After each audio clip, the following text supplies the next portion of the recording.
The eighth principle, persistence. Napoleon Hill defines persistence as the power of will. Willpower and desire, when properly combined, make an irresistible pair. Persistence to an individual is what carbon is to steel. In uncounted thousands of cases, persistence has stood as the difference between success and failure. It is this quality more than any other that keeps the majority from great accomplishment.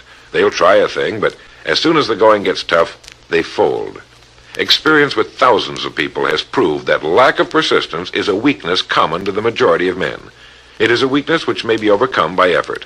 If you're to accomplish the desire you've set for yourself, you must form the habit of persistence.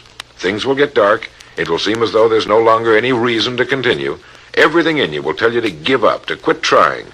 And it's right here that the men are separated from the boys.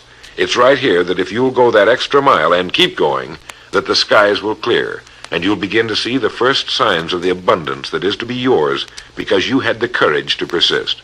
With persistence will come success. Persistence is a state of mind. Therefore, it can be cultivated.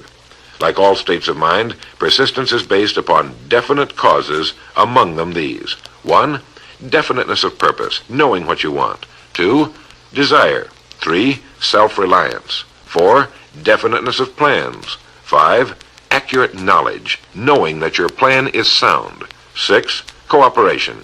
Sympathy, understanding, and harmonious cooperation with others tend to develop persistence. 7, willpower. 8, habit. Persistence is the direct result of habit.